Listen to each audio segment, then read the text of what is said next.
Hello students, तो आज हम एक्सरसाइज 13.1 के बचे हुए क्वेश्चन को सॉल्व करते हैं। क्वेश्चन नंबर 1 to 8 का लिंक आपको डिस्क्रिप्शन बॉक्स में मिल जाएगा। तो आइए हम क्वेश्चन 9 से स्टार्ट करते हैं। A rectangular park is 45 metre long and 30 metre wide. A path 2.5 metre wide is constructed outside the park. Find the area of the path. ठीक है, तो इसमें आपको एक रेक्टेंगुलर पार्क दिया है। तो एक चलिए हमने ड्रॉ कर लिया एक रेक्टेंगुलर पार्क।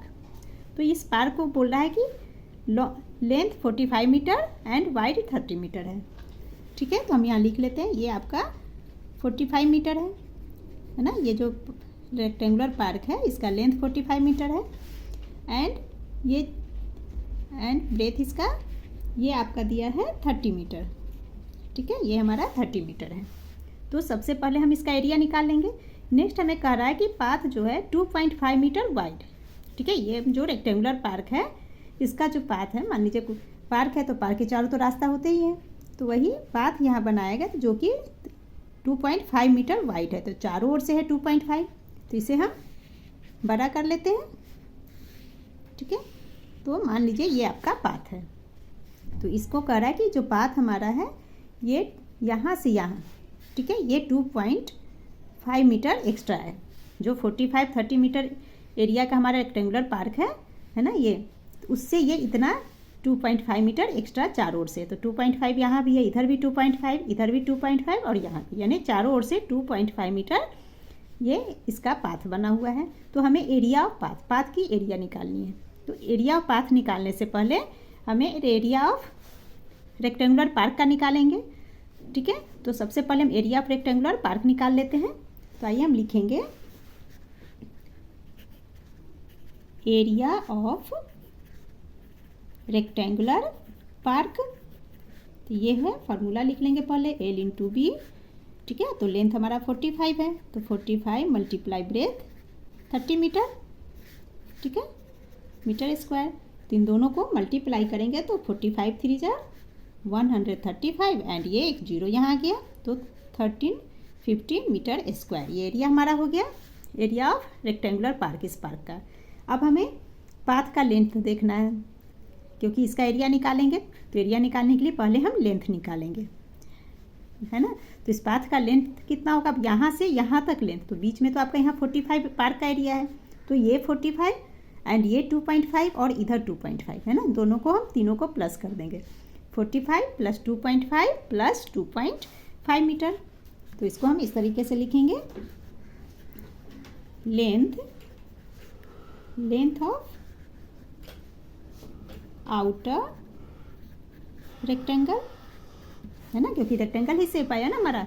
तो ये आउटर रेक्टेंगल का हम लेंथ निकाल लेते हैं। तो हमारा रेक्टेंगल का लेंथ कितना हो जाएगा, पहले तो ये 45 हम लिख लेंगे, तो 45, ठीक है, प्लस 2.5 मीटर एंड 2.5 मीटर, क्योंकि 2.5 दोनों साइड से है, तो इसलिए हम लिख लेंगे 2.5 प्लस 2.5। इसको आप ऐसे भी लिख सकते हैं, 45 प्लस 2.5 मल्टीप्लाई बाई 2।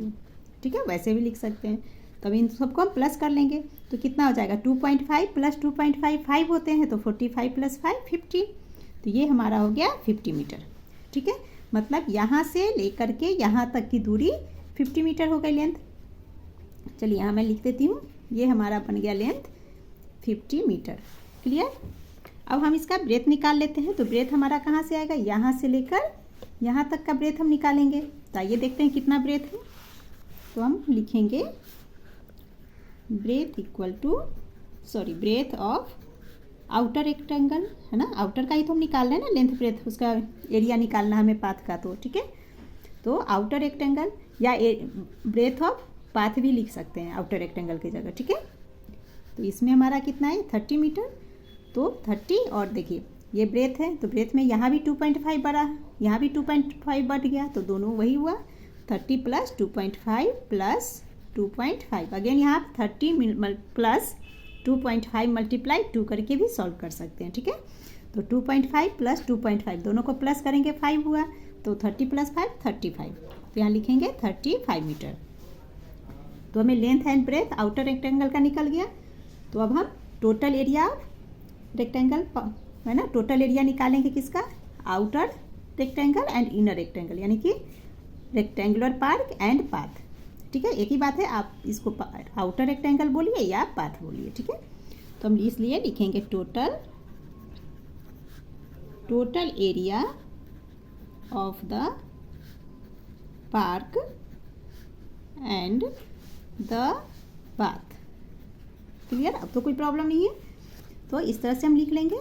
अब यहाँ लिख लीजिए equal to l into b.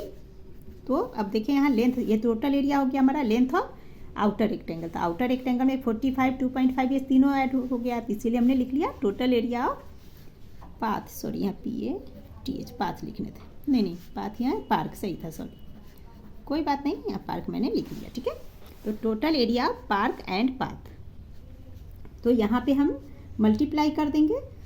तो यहाँ 50 मीटर मल्टीप्लाई 30 मीटर, तो यही लिखेंगे 50 मल्टीप्लाई 30। एरिया है तो मीटर स्क्वायर, अब इन दोनों को मल्टीप्लाई कर देंगे तो ये हमारा हो जाएगा 50 मल्टीप्लाई 35, है ना, 35 है, दोनों को मल्टीप्लाई करेंगे तो हो गया हमारा 1750 मीटर स्क्वायर। ओके, तो टोटल एरिया हमने निकाल लिया पार्क का प्लस पाथ का, है ना, दोनों मिलाकर टोटल एरिया 1750 मीटर स्क्वायर हो गया। अब हमें एरिया ऑफ पाथ, सिर्फ इस ये जो एरिया हमारा ये पाथ है ना, सिर्फ इस पाथ का एरिया निकालना है। तो आइए अब हम इसे निकाल लेते हैं। तो लिखेंगे इसलिए area of path equal to, तो एरिया ऑफ पाथ में हम क्या करेंगे, टोटल एरिया पार्क का और ये पाथ का, है ना, टोटल एरिया में से ये इनर एरिया है ना, रेक्टेंगुलर पार्क का एरिया, इससे माइनस कर देंगे। तो टोटल एरिया हमने 75 निकाला और एरिया ऑफ रेक्टेंगुलर ये पार्क का एरिया कितना है 1350। तो 1750 में से 1350 माइनस कर देंगे तो हमारा ये रास्ते, देखिए ये टोटल है, टोटल में से अगर इस सेंटर के ये बीच के पार्ट्स को हमने हटा देंगे अगर इसे हम, तो इसका हमारा रास्ता पता चल जाएगा कितना एरिया। तो वही इस क्वेश्चन में कहा जा रहा है। तो total area minus area of rectangular park. ठीक है, तो टोटल एरिया 1750 है हमारे पास, तो लिखेंगे 1750 माइनस 1350, ठीक है, मीटर स्क्वायर। अब इन दोनों को हम माइनस कर देंगे तो ये हमारा हो गया 400 मीटर स्क्वायर। यही हमारा आंसर हो गया। Okay, next question 10 is a carpet of size 5 metre into 2 metre has 25 centimetre wide red border. ठीक है, कह रहा है कि एक कारपेट है जिसका साइज क्या है 5/2 है, 5 मीटर लेंथ है एंड 2 मीटर ब्रेथ है, उसका वाइड जो है 25 सेंटीमीटर है ना, रेड बॉर्डर का। ठीक है, the inner part of the carpet is blue in colour, और जो इनर पार्ट है ब्लू कलर का है। Find the area of blue portion, what is the ratio of the areas of red portion to blue portion. तो सबसे पहले एक हम कारपेट ले लेते, ड्रॉ कर लेते हैं ना, 5/2 का कारपेट ले लेते हैं। तो देखिए 5 मीटर एंड 2 मीटर, तो इस कारपेट, तो चलिए, तो यहाँ हमने एक कारपेट मैंने ले लिया। ठीक है, तो पूरा कारपेट, ये टोटल कारपेट की भी मैं बात कर रही हूँ। तो कारपेट हमारा 5 मीटर है लेंथ, तो ये हमारा 5 मीटर है। ठीक है, यहाँ से यहाँ तक। ठीक है, इसी तरह से लेंथ 2 मीटर कहा जा रहा है, यहाँ से यहाँ तक लेंथ 2 मीटर है। क्लियर, अब हमें कहा जा रहा है कि तो ये रेड पोर्शन है एंड ब्लू पोर्शन का एरिया निकालना है। ठीक है, नेक्स्ट हमें blue portion and red portion के एरिया का रेशियो भी सॉल्व करने हैं। तो सबसे पहले कारपेट का हम एरिया निकाल लेते हैं। ठीक है, तो 5 मीटर एंड 2 मीटर, तो आइए हम लिख लेते हैं लेंथ ऑफ कारपेट। तो लेंथ ऑफ कारपेट दिया है 5 metre and breadth of carpet equal to 2 metre, तो इसलिए एरिया ऑफ कारपेट हम निकाल लेंगे सबसे पहले। तो लिखेंगे एरिया ऑफ कारपेट, तो एरिया ऑफ कारपेट कितना हो जाएगा, L मल्टीप्लाई B, यानी कि 5 into 2 equal to 10 metre square, ये हमारा हो गया। क्लियर, नेक्स्ट अब हम क्या करेंगे, अब हमारा ये हो गया। अब हम दे रहा है कि रेड कारपेट का वाइड कितना है 25 सेंटीमीटर, तो पहले हम वो लिख लेते हैं। तो वाइड इक्वल टू 25 सेंटीमीटर। अब यहाँ देखिए मीटर में है ना, तो और ये सेंटीमीटर में है, तो सबसे पहले हमें कन्वर्ट करने होंगे सेंटीमीटर को मीटर में। तो क्या करेंगे, 25 को 100 से डिवाइड कर दीजिए, तो ये आ जाएगा आपका 0.25 मीटर। ठीक है, तो वाइड हमारा ये हो गया। अब हम क्या करेंगे, ब्लू पोर्शन, ये ब्लू कारपेट है, इसका लेंथ एंड ब्रेथ, क्योंकि ये लेंथ ब्रेथ तो इसका दिया नहीं है तो हमें इसका लेंथ ब्रेथ निकालना होगा, तभी तो हम एरिया निकाल पाएंगे, है ना। तो हम लिख लेते हैं लेंथ ऑफ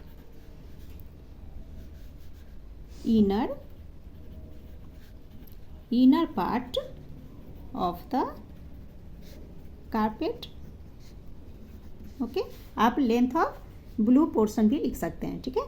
तो इक्वल टू, अब देखिए यहाँ टोटल कारपेट है का लेंथ 5 मीटर है और 5 मीटर से हमें ब्लू को निकालने हैं। ओके, तो ये 5, तो इसको हम कैसे करेंगे, क्योंकि भीतर जाना है किसी चीज़ के, तो यहाँ से हम इसे कट करेंगे, हटा देंगे, तभी तो हम अंदर जा सकते हैं। क्वेश्चन 9 में हमें रेक्टेंगुलर पार्क दिया था, इसके आउटर पार्ट को हमें पता करना चाहिए ना, आउटर पाथ, इसका हमें पता करना था। तो यहाँ पे इस आउटर पाथ का लेंथ हमने कैसे पता किया, ये जो भीतर का पार्ट आपके पास है उसे और बाहरी पार्ट को प्लस किया। बट क्वेश्चन 10 में हमें इनर पार्ट पता करने है ना, बाहर का आपको दे रखा है और इनर पार्ट्स पता करने। तो इनर पार्ट पता करने के लिए जो बाहरी पार्ट हमारा है उसमें से इनर पार्ट को जो दिए हुआ है, इसका बाहरी पार्ट में से हम इसके वाइड को, है ना, वाइड जो दिए हुआ हमारा 0.25 मीटर, इसे हम माइनस करेंगे तो हमारा लेंथ ऑफ इनर पार्ट निकल जाएगा, ठीक है। तो आइए हम इसे सॉल्व करते हैं। तो सबसे पहले लेंथ हमारा 5 मीटर है, तो 5 माइनस, अब इसका वाइड आपका 0.25 है, तो 0.25 तो दोनों साइड से होंगे, तो इसलिए हम लिखेंगे 0.25 प्लस 0.25। ओके, तो इक्वल टू कितना हो जाएगा, तो 5 माइनस 0.25 प्लस 0.25 कितना होगा, ये हो गया 0.50। अब हम 5 में से 0.50 माइनस करेंगे तो ये हमारा हो जाएगा 4.50 मीटर। अब हम ब्रेथ ऑफ इनर पार्ट निकालेंगे, जैसे लेंथ निकालें उसी तरह से ब्रेथ निकालेंगे, है ना। तो लिखेंगे breadth of inner part of the carpet equal to, तो इनर पार्ट के लिए ब्रेथ हमें तो कितना है, यहाँ 2 मीटर है, तो 2 में से माइनस कर देंगे 0.25 प्लस 0.25, अगेन देखिए 2 माइनस, ठीक है। तो 0.25 प्लस 0.25, इन दोनों को प्लस करेंगे तो ये हमारा वही होगा 0.50। अब इसमें से इसे माइनस करेंगे तो ये हो गया हमारा 1.50 मीटर। तो अब हमने यहाँ लेंथ एंड ब्रेथ निकाल लिया इनर पार्ट यानी कि ब्लू पोर्शन का। तो अब इसका हम एरिया निकाल लेते हैं, तो लिखेंगे इसलिए एरिया ऑफ, है ना, ब्लू पोर्शन ऑफ कारपेट, ठीक है। इसको आप area of inner portion of carpet भी लिख सकते हैं। तो इक्वल टू, तो एल इंटू बी, तो यहाँ पे हो गया लेंथ हमारा आया 4.50, तो वही हम लिखेंगे 4.50 मल्टीप्लाई 1.50, इन दोनों को हम मल्टीप्लाई करेंगे तो ये हमारा हो जाएगा 6.75 मीटर स्क्वायर एरिया है। तो अब ये कैसे हुआ वो हम समझ लेते हैं। तो तरीका है, जैसे देखिए 4.50 है तो इसको मैं ऐसे हम कर सकते हैं ना, 4.50, इसका डेसिमल हटाएंगे तो, एंड नीचे 1.50 है, या मल्टीप्लाई है तो यहाँ डेसिमल हटाया हमने तो पॉइंट के बाद 2 डिजिट, तो 100 मल्टीप्लाई, इसी तरह से 1.50 हमने ले लिया, इसका डेसिमल हटाएंगे तो नीचे भी 100। अब एक 0 से ये दोनों जी 100 ही नीचे का एक खत्म हो गया, तो कितना हमारा बच गया 45 मल्टीप्लाई 15, तो इन दोनों को मल्टीप्लाई करेंगे तो ये हमारा आ जाता है यहाँ पे 675/100। फिर इसको, अब नीचे 20 है, 100 है तो इसका डेसिमल में 6.75, तो देखा आपने 6.75 मीटर स्क्वायर कैसे आया, ठीक है। तो ये रफ के लिए था आपका। तो अब आप समझ गए यहाँ की हमने 6.75 metre square area blue portion आ गया। अब हम रेशियो निकालने हैं area red portion and blue portion का। तो इसके लिए हम क्या करेंगे, एरिया ऑफ रेड पोर्शन निकालेंगे। यहाँ हमने एरिया ऑफ कारपेट, है ना, एरिया ऑफ कारपेट में पूरे कारपेट का एरिया निकाला, बट हमें ब्लू एंड रेड का बताना है, तो ब्लू का हमने निकाल लिया। अब हम रेड का एरिया निकालेंगे, ठीक है। तो हम लिखेंगे एरिया ऑफ रेड पोर्शन, है ना, तो रेड पोर्शन, तो ये क्या हो जाएगा, तो एरिया ऑफ रेड पोर्शन यानी कि एरिया ऑफ जो कारपेट हमने पूरा निकाला उसमें से ब्लू पोर्शन को माइनस कर देंगे, तो हम लिखेंगे area of carpet minus area of blue portion, ठीक है, ब्लू पोर्शन ऑफ कारपेट या area of inner portion of carpet, ये भी लिख सकते हैं, ठीक है। तो इक्वल टू, तो एरिया ऑफ कारपेट कितना हमारा आया था, देखिए यहाँ एरिया ऑफ कारपेट हमने निकाला 10 मीटर स्क्वायर, तो वही हम यहाँ लिखेंगे, एरिया ऑफ कारपेट 10 है, minus area of blue portion तो 6.75 मीटर स्क्वायर, तो 6.75, ठीक है, मीटर स्क्वायर। अब 10 माइनस 6.75 करेंगे तो ये हमारा हो गया equal to 3.25 metre square. Okay, तो एरिया ऑफ ब्लू पोर्शन आ गया, एरिया ऑफ रेड पोर्शन भी हमने निकाल लिया। अब हमें क्वेश्चन में रेशियो दोनों का पूछा जा रहा है, तो हम लिखेंगे, इसलिए ratio of the areas of red portion to blue portion equal to, question में आपका रेड पोर्शन पहले लिखा है तो हम भी यहाँ पे रेड पोर्शन पहले ही लेंगे एंड ब्लू पोर्शन बाद में, ठीक है। अब देखिए पहले रेड पोर्शन है तो पहले रेड पोर्शन का एरिया 3.25 ऊपर लिखेंगे एंड ब्लू पोर्शन का एरिया नीचे लिखेंगे, तो वही हम यहाँ पे लिखेंगे 3.25 बाय 6.75, ठीक है। अब देखिए यहाँ डेसिमल के बाद 2 डिजिट ऊपर में भी है, नीचे भी डेसिमल के बाद 2 डिजिट है, तो डेसिमल से हमारा डेसिमल फिनिश हो गए। तो अब हमारे क्या बच गए 325 बाई 675, ठीक है। तो इसको मैं यहाँ पे क्लियर आपको और अच्छे से लिख देती हूँ। तो 325 बाई 675, अब हम इसे डिवाइड करेंगे, तो 25 से डिवाइड कर दीजिए, तो 25 से 325 ये डिवाइड करेंगे तो ये 13 टाइम्स में डिवाइड होते हैं एंड 675 आपका 27 टाइम में होंगे, तो 13/27 यही हमारा इसका रेशियो हो गया। तो अब हम लिखेंगे इक्वल टू, ठीक है, 13/27 इक्वल टू 13:27, ये हमारा आंसर हो गया। Okay, now question 11 is meter is constructed all along outside a room which is 5.5 meter long and 4 meter wide. Find the area of the बरामदा, है ना। फर्स्ट पार्ट में हमें बरामदा का एरिया निकालना है, तो ये इसे फिगर के थ्रू हम समझते हैं कि कैसे क्या कहा जा रहा है। तो मान लीजिए कि ये एक रूम है ना, लेंथ वाइड दिया रहता तो क्या होता है रेक्टेंगल शेप, तो मान लीजिए ये आपका एक कमरा है, ये आपका रूम है, घर है आपका। अब कह रहा है कि घर के चारों ओर बरामदा बनाया गया है, तो चारों ओर बरामदा बनाया गया है, कितना है वाइड उसका है आपका 2.25 मीटर। पहले रूम का लिख लेते हैं, तो रूम आपका है 5.5 metre long and 4 metre wide, तो ये एक रूम है। तो ये हमारा यहाँ से यहाँ तक ये है 5.5 मीटर, ठीक है। और जो ये वाइड है ना यहाँ से यहाँ तक ये हमारा है 4 मीटर, ठीक है।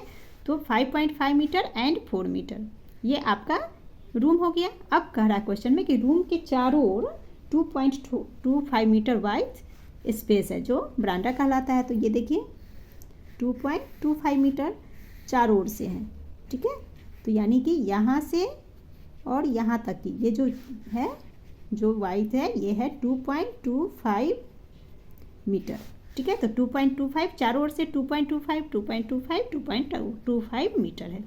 अब हमें क्वेश्चन में कहा जा रहा है कि ये बरामदा, ये बाहर का पार्ट है बरामदा, इसका हमें एरिया निकालना है, ठीक है। तो एरिया तो लेंथ ब्रेथ होता है, तो इसमें लेंथ ब्रेथ तो दिया नहीं है, तो हम पहले लेंथ एंड ब्रेथ फाइंड करेंगे। तो लेंथ हम कैसे क्या करेंगे, तो इसका पार्ट निकालने के लिए हम क्या करेंगे, पहले लेंथ निकालेंगे। बरामदा का सिर्फ एरिया निकालना है हमें, सिर्फ बाहरी पार्ट कितना है ये निकालना है। तो इसके लिए हम क्या करते हैं, इसको माइनस कर देंगे रूम के एरिया को, तो रूम का एरिया निकाल लेंगे। देन हम बरामदा का एरिया, तो बरामदा का एरिया निकालने के लिए लेंथ ब्रेथ चाहिए, है ना। तो हम उसके लिए क्या करेंगे, पहले इसका लेंथ निकालेंगे आउटर साइड का, है ना। ये रूम है, रूम के बाहर जो स्पेस है आउटर साइड, इसका हम लेंथ ब्रेथ निकालें, तो लेंथ तो आराम से निकल जाएगा, दिया है ना। रूम का एरिया 5.5 मीटर एंड जो स्पेस है यहाँ से ये दूरी और यहाँ से ये दे रहा है 2.5, तो तीनों को प्लस कर दीजिए, 5.5 प्लस 2.25 एंड प्लस 2.25 है ना। तीनों को हम प्लस कर देंगे तो हमें लेंथ ऑफ आउटसाइड निकल जाएगा। इसी तरह ब्रेथ ऑफ आउटसाइड निकालेंगे तो ब्रेथ में भी देखिए ये पोर्शन यहाँ से यहाँ 2.25 मीटर है, इसी तरह से यहाँ से यहाँ भी 2.25 मीटर है। तो यहाँ भी हम 4 प्लस 2.25 मीटर प्लस 2.25 मीटर सबको प्लस करेंगे तो हमें आउटर साइड का ब्रेथ पता चल जाएगा। जब लेंथ ब्रेथ पता चल गया तो हम क्या करेंगे, आउटर साइड का एरिया निकालेंगे पहले, फिर हम एरिया ऑफ बरामदा निकालेंगे ना। आउटर साइड के एरिया से इनर साइड को माइनस कर देंगे तो हमारा एरिया निकल जाएगा बरामदा का। तो आइए अब इसे हम सॉल्व करते हैं। कभी भी क्वेश्चन में देखिए, जैसे पिछले क्वेश्चन में भी हमने पढ़ा ना, कारपेट वाला भी पढ़ा। तो कारपेट वाला में क्या था, इनर पार्ट। जब इनर पार्ट का एरिया हमें निकालना है, ये निकालना है, तो इसे हम माइनस करते हैं, है ना। और जब आपको आउटर पार्ट निकालना है ना, इनर का आपको दिए हुआ है, आउटर पार्ट निकालने हैं, इसका आपको एरिया पूछा जाएगा, तो टोटल निकालकर उसमें से इनर पार्ट को माइनस करते हैं। ठीक है, तो ये आप ध्यान रखना, क्वेश्चन ठीक से देखना कि आपको आउटर साइड पूछा जा रहा है या इनर साइड का। ठीक है, तो आइए हम इसे सॉल्व करना स्टार्ट करते हैं। तो सबसे पहले रूम का आपका लेंथ एंड ब्रेथ दिए हुआ है। ठीक है, तो हम पहले रूम की एरिया निकालेंगे। हम लिखेंगे area of room equal to l into b. Okay, तो ये हमारा हो गया लेंथ इंटू ब्रेथ, तो ये लिखेंगे 5.5 मल्टीप्लाई 4 मीटर स्क्वायर। आप यहाँ भी ऐसे भी मीटर स्क्वायर लिख सकते हैं, अगर मीटर है तो सेंटीमीटर तो सेंटीमीटर स्क्वायर लिखेंगे। तो 5.5 मल्टीप्लाई 4 है ना, तो इसको मल्टीप्लाई करेंगे, 55 4 जार 220 होता है, तो लिखेंगे 220। अब देखिए डेसिमल के बाद 1 डिजिट है, तो राइट हैंड साइड में 1 डिजिट छोड़ के यहाँ पॉइंट लगा दिया, मीटर स्क्वायर। तो 22.0, पॉइंट के डेसिमल के बाद 0 की वैल्यू नहीं है, तो इसे हम लिख सकते हैं और 22 मीटर स्क्वायर। ठीक है, नाउ हम लेंथ निकालेंगे outer side of the room. तो हम लिखेंगे length of outside of the room, है ना। देखिए जहाँ पे आपका घर है, घर के चारों ओर जो बाउंड्री आपकी जहाँ से, तो आपका स्पेस कहाँ से, जहाँ से आपका बाउंड्री होता है ना। जैसे यहाँ रूम है तो ये बाउंड्री हमारे यहाँ से मान लीजिए स्टार्ट है। ठीक है, तो इस बाउंड्री यहाँ से स्टार्ट है, तो हमारा लेंथ कहाँ है, यहाँ से यहाँ तक लेंथ माना जाएगा। उसी तरह से ब्रेथ यहाँ से बाउंड्री से लेके लास्ट बाउंड्री तक। ठीक है, तो इसीलिए हम length of outside the room निकाल लेते हैं। तो इसमें इनर पार्ट को और जो आपका वाइथ दिया है उन्हें प्लस करते हैं। ठीक है, तो आइए हम यहाँ लिखेंगे 5.5 प्लस 2.25 मल्टीप्लाई 2। ये पिछले क्वेश्चन में बोलकर समझाई थी, इसे मैं इस तरीके से लिखती हूँ। आप यहाँ पे कैसे लिखेंगे, 2.25 प्लस 2.25 ऐसे भी लिख सकते हैं। 2 बार 25, इसलिए मैंने 2 से मल्टीप्लाई लिख दिया। तो इक्वल टू 5.5 प्लस अब 2.25 को 2 से मल्टीप्लाई करके लिख देंगे, तो ये हमारा हो जाएगा 4.50। अब दोनों को प्लस कर दीजिए, तो हो गया 10 मीटर, है ना, 0.00 मीटर। पॉइंट के बाद 0 की वैल्यू नहीं है, तो ओनली 10 मीटर, सिर्फ 10 मीटर भी सीधा डायरेक्ट लिख सकते हैं। ठीक है, अब हम लेंथ हमारा निकल गया, अब हम इसका ब्रेथ निकाल लेते हैं। तो लिखेंगे breadth of outside of the room equal to, तो ब्रेथ हमारा 4 मीटर है, तो यहाँ लिखेंगे 4 प्लस 2.25 मल्टीप्लाई 2, क्योंकि 2.25 ऊपर और नीचे है ना, दोनों साइड है, तो इसीलिए 2.25 को 2 से मल्टीप्लाई कर देंगे। तो ये भी हमारा हो जाएगा 4 प्लस 4.50, दोनों को प्लस करेंगे, तो ये हमारा हो गया 8.50 मीटर। अब हम एरिया निकाल लेते हैं आउटसाइड ऑफ द रूम। ठीक है, तो अब हम लिखेंगे इसलिए area of outside of the room equal to, तो एल इंटू बी, लेंथ हमारा 10 आ गया है, तो 10 इंटू 8.50 मीटर। तो देखिए डेसिमल के बाद 0 की वैल्यू नहीं होती है, तो ओनली यहाँ 8.5 सीधा मैं ले रही हूँ। इन दोनों को मल्टीप्लाई करेंगे तो 85 10 जार 850। ठीक है, पॉइंट के बाद 1 डिजिट है, तो यहाँ डेसिमल लगा दिया हमने, तो इतना एरिया मीटर स्क्वायर। तो ये हमारा कितना हो गया 85 इक्वल टू 85 मीटर स्क्वायर। ठीक है, डेसिमल के बाद 0 की वैल्यू नहीं है, इसलिए सीधा हमने 85 मीटर स्क्वायर हम ले लेंगे। अब एरिया ऑफ आउटर साइड आ गया हमारे पास, एरिया ऑफ रूम तो हमारे पास है ना, देखिए एरिया ऑफ रूम, इसका एरिया हमने निकाल लिया, आउटर साइड का एरिया निकाल लिया। अब हम सिर्फ बरामदा का एरिया निकालेंगे, तो दोनों को माइनस कर देंगे, तो वही हम यहाँ पे लिख लेंगे। इसलिए एरिया ऑफ बरामदा इक्वल टू, तो इसमें हम लिखेंगे area of outside minus area of room. Clear? तो एरिया ऑफ आउटसाइड हमारा 85 मीटर स्क्वायर है, तो यही लिखेंगे 85 माइनस एरिया ऑफ रूम, देखिए 22 मीटर स्क्वायर हमारा आया था ना एरिया ऑफ, देखिए क्लियर, एरिया ऑफ रूम 22, तो इसी को हम माइनस कर देंगे, माइनस 22 मीटर स्क्वायर। तो 85 माइनस 22 ये हमारा हो गया 63 मीटर स्क्वायर। ये हमारा फर्स्ट पार्ट का आंसर हो गया। ओके, एरिया ऑफ बरामदा, ये फर्स्ट क्वेश्चन था, यहाँ फर्स्ट लिख लीजिए। अब हम इसका सेकेंड पार्ट देखते हैं।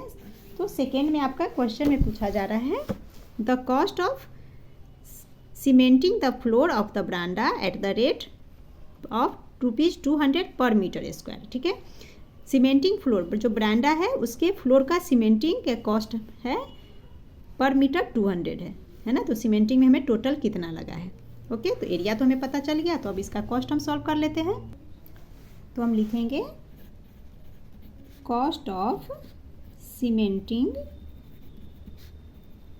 ना, cementing the floor equal to ₹200 per metre square है ना, 200 पर मीटर स्क्वायर। तो हमें कितना बरामदा हमारा 63 मीटर स्क्वायर का है, तो इसी का हमें कॉस्ट निकालने हैं। तो फिर हम लिखेंगे cost of 63 metre square of the floor equal to, है ना, तो दोनों को मल्टीप्लाई कर देंगे, तो लिखेंगे 63 मल्टीप्लाई 200। तो 63 2 जार कितना होता है 126, और ये 2 डबल जीरो यहाँ आ गए, तो यही हमारा आंसर हो गया। तो क्या कॉस्ट हुआ 12,600 रुपीज़, ये हमारा आंसर हो गया। Okay, now question 12 is 2 cross roads each of width 5 meter run at right angle through the center of a rectangular park of length 70 meter and breadth 45 meter and parallel to its side। ठीक है, तो पहले इतना हम समझ लेते हैं। तो देखिए इसमें आपको कहा जा रहा है कि एक रेक्टेंगुलर पार्क है। ठीक है, तो सबसे पहले हम एक रेक्टेंगुलर पार्क ड्रॉ कर लेते हैं।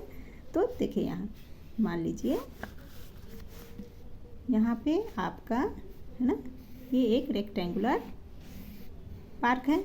अब पार्क में कह रहा है कि रेक्टेंगुलर पार्क 70 मीटर, ये 70 मीटर है एंड वाइड आपका दिया है 45 मीटर। ठीक है, अब इसमें कहा जा रहा है कि 2 रोड है ना, 2 क्रॉस रोड्स जिसका वाइड 5 मीटर है। तो 2 रोड है, एक दूसरे को क्रॉस कर रही है, तो ये पार्क है। पार्क में तो रोड है, तो देखिए एक तो यहाँ से आपको ऐसे रोड आ रही है। ठीक है, फिर ये रोड किधर गई, इधर कर जा रही है, यहाँ ये रोड एक इधर गई। इसी तरह से दूसरे यहाँ से ऐसे है ना, पार्क है, पार्क में तो ये रोड है। ठीक है, तो देखिए एक रोड ऐसे जा रही है, दूसरी रोड इधर से आ रही है ना हमारी। ठीक है, तो क्रॉस रोड हो ही गया एक दूसरे का। अब कह रहा है कि राइट एंगल, तो देखिए जितना ये जो स्पेस हमारा है ना, ये पैरेलल है एक दूसरे की लाइन। ठीक है, परपेंडिकुलर है तो 90 डिग्री, ये सारे 90 डिग्री एंगल है, तो ये 90 डिग्री है परपेंडिकुलर। ठीक है, अब हमें इस क्वेश्चन में आगे कह रहा है find the area of the roads, road का एरिया में निकालने हैं। Also find the cost of constructing the road at the rate of 105 per metre. ठीक है, रोड बनाने में जो खर्च आ रहा है 1 मीटर में 105 मीटर का खर्च है। तो टोटल जितना आपका रोड है, एरिया जो रोड है, जितनी दूर का रोड है, उसमें हमें कितने खर्च आएंगे कंस्ट्रक्टिंग में। ठीक है, तो पहले हमें एरिया ऑफ रोड निकालने के लिए कहा जा रहा है। तो आइए इस क्वेश्चन को हम सॉल्व करते हैं। तो सबसे पहले देखिए हम क्या निकालेंगे, है ना, जो रोड, एक तो ये रोड आ रही है ना, सीधी आ रही है, तो इसे हम क्या बोलते हैं वर्टिकल रोड, और एक इधर जा रही है, तो ये कौन सा हो गया हॉरिजॉन्टल रोड। तो पहले हम रोड का लेंथ निकालेंगे। तो रोड का लेंथ देखिए यहाँ से यहाँ तक है ना, इस पार्क में, पार्क के भीतर रोड यहाँ से यहाँ तक है, तो इसका लेंथ भी तो वही होगा जो हमारे पार्क का लेंथ है, यानी कि 70 मीटर। इसी तरह से ब्रेथ, तो ब्रेथ है 45 मीटर, और रोड यहाँ देखिए वर्टिकल में रोड यहाँ से लेकर यहाँ आ रही है ठीक है। तो ये वर्टिकल है, तो वर्टिकल का भी ब्रेथ वही होगा जो पार्क का ब्रेथ है, क्योंकि पार्क के भीतर में है, ठीक है। तो 45 मीटर। तो सिर्फ रोड का एरिया में निकालना है ना, इस पार्ट का। ये जो आपके ये 4 पार्ट दे रखे हैं, इसके एरिया से कोई लेना देना नहीं, हमें ओनली रोड का एरिया निकालना है। क्लियर। तो सबसे पहले हम रोड का निकाल लेते हैं। तो निकालने पहले हम लिख लेते हैं ये, इसका हम लेंथ ब्रेथ निकाल लेते हैं, ठीक है। नहीं, लेंथ ब्रेथ तो आपको पता चल गया, यही 70 मीटर 45 मीटर, ठीक है। तो हम ये पहले वर्टिकल रोड का एरिया निकाल लेते हैं। तो आइए हम लिखेंगे एरिया ऑफ वर्टिकल रोड। तो एरिया क्या होगा हमारा, L इंटू बी, ठीक है। तो वर्टिकल रोड देखिए, वर्टिकल रोड यहाँ से यहाँ आ रही है, तो इसका कितना है ब्रेथ हमारा 45 है, तो इसका ब्रेथ तो हमारा 45 ही होगा। हाँ, अगेन हमें कह रहा है कि रोड जो है वाइथ इसका 5 मीटर, यानी कि ये जो रोड है आपका, यहाँ से समझिए इसे, जैसे 5 मीटर, जैसे ये चौड़ाई ना यहाँ से यहाँ, यहाँ से यहाँ इसकी दूरी कितनी है 5 मीटर, ठीक है। जैसे ये सारा है ना, ये 5 मीटर है, ये भी 5 मीटर है, 5 मीटर, ठीक है। तो वाइथ हमारा 5 मीटर है। तो हम इसे कैसे लिखेंगे, L इंटू बी, तो हो गया हमारा। तो ये हमारा 45 इसका ब्रेथ है ना। तो यहाँ पे तो 5 मीटर वाइथ दिया हुआ है, तो इसका मतलब लेंथ यहाँ से यहाँ इसका हम लेंथ ले रहे हैं, तो लिखेंगे 45 और मल्टीप्लाई वाइथ से 5 मीटर, ठीक है। तो इन दोनों को हम मल्टीप्लाई करेंगे, तो 45 5 4, ये हमारे कितने हो गए, तो 45 5 4 जब मल्टीप्लाई करें 5 5 4 25 ये हो गए, एंड 5 25 5 5 4 20 प्लस 2 22 है ना, 225 मीटर स्क्वायर। तो एरिया ऑफ वर्टिकल रोड हमारा आ गया। अब इसी तरह से एरिया ऑफ हॉरिजॉन्टल रोड निकाल लेते हैं, है ना। इस रोड का इधर ऐसे, तो हम लिख लेंगे एरिया ऑफ हॉरिजॉन्टल रोड, तो ये भी है L इंटू बी, ठीक है। तो लेंथ हमारा 75 है, तो 75 मल्टीप्लाई ब्रेथ हमारा कितना है इसका 5 मीटर है ना, 5 मीटर 4 ओर से है, तो 5, तो ये हमारा हो गया 7 5 4 35 एंड ये 350 मीटर स्क्वायर। ओके। अब देखिए हमें ये वर्टिकल का एंड हॉरिजॉन्टल का एरिया पता चल गया, बट इसमें एक चीज़ देखिए कॉमन, जैसे ये पार्ट आप देख रहे हैं है ना, जैसे देखिए ये पार्ट यहाँ पे तो ज्वाइंट नहीं है ना, बंद तो रोड नहीं है ना, इधर से सीधा इधर रोड आ रही है, यहाँ से यहाँ जा रही है, तो बीच का जो ये पोर्शन हमारा है ये तो कॉमन आ गया दोनों में। जब हमने वर्टिकल का निकाला तो उसमें भी ये हमने इस ऐड किया है, उसी तरह से जब हॉरिजॉन्टल रोड का हमने एरिया निकाला तो उसमें भी ये ऐड हुआ है, ठीक है। तो ये तो बट ये तो कॉमन आ रहा है, और ये देखिए यहाँ पे है ना, तो इसे हम स्क्वायर मान लेते हैं, ये स्क्वायर शेप में आ गया ना, तो इसका एरिया हम निकालेंगे। अब तो हमने पूरा यहाँ से यहाँ निकाला, इसमें यहाँ से यहाँ निकाला, और ये तो कॉमन एरिया दोनों में आ रहे हैं, ये स्पेस तो कॉमन है ना, दोनों में आ रहा है, तो इसलिए अब हम अलग से इसका एरिया निकालेंगे, है ना, स्क्वायर रूट का। तो हम लिख लेते हैं एरिया, है ना, area of square equal to, तो एरिया ऑफ स्क्वायर क्या है 5 मीटर है ना, ये भी तो 5 है, इधर से यहाँ से इधर देखिए इसमें ऐसे आ रहे हैं, तो ये भी 5 वाइथ है, इसी तरह से इसमें है ना ये 5 5 है, क्योंकि एक साइड 5 है तो स्क्वायर है तो ऑल साइड 5 ही होगा, तो इसीलिए हम लिखेंगे एरिया ऑफ स्क्वायर क्या होगा साइड स्क्वायर। तो ये हो गया हमारा 5 इंटू 5, ठीक है, साइड 5 है, 5 का square equal to 5 into 5 equal to 25 metre square, ठीक है। अब हम एरिया ऑफ रोड निकालेंगे। अब क्वेश्चन में हमें पूछा जा रहा है ना कि एरिया ऑफ रोड क्या है, तो हम लिखते हैं, इसलिए नाउ लिख लीजिए, now area of road equal to, तो एरिया ऑफ रोड अब क्या हो जाएगा, तो ये हमारा हॉरिजॉन्टल वर्टिकल को प्लस कर देंगे और उसमें से एरिया ऑफ स्क्वायर माइनस कर लेंगे, ठीक है। तो वही हम लिख लेंगे 225 प्लस 350 वर्टिकल का एंड हॉरिजॉन्टल का आ गया, और इसमें से माइनस कर दीजिए 25, ठीक है। तो ये हमारा हो गया इक्वल टू, तो 225 प्लस 350 इन्हें हम प्लस करते हैं, तो ये हमारा हो गया 575 माइनस 25, तो इक्वल टू 550 मीटर स्क्वायर। ठीक है, तो ये हमारा एक आंसर हो गया। सेकेंड हमसे कॉस्ट पूछा जा रहा है, cost of constructing the road. तो आइए अब उसे देख लेते हैं। तो हम लिखेंगे cost of constructing the road. ये आपका कितना दिया हुआ है, ये दिया हुआ हमारा 105 रुपीज़ है ना, यहाँ रुपीज़ लिख दीजिए, रुपीज़ 105 पर मीटर स्क्वायर। ठीक है, तो कॉस्ट, टोटल कॉस्ट हमें निकालने, तो हम लिखेंगे टोटल, इसलिए total cost of constructing the road equal to कितना हो जाएगा हमारा 105 मल्टीप्लाई बाय, है ना, कितना ये 550। ये हमारा रोड है 550 मीटर स्क्वायर का, तो इसी को मल्टीप्लाई कर देंगे 550, दोनों को मल्टीप्लाई कीजिए, तो ये हमारा हो जाएगा रुपीज़ 57,750। ठीक है, तो ये हमारा इसका आंसर हो गया।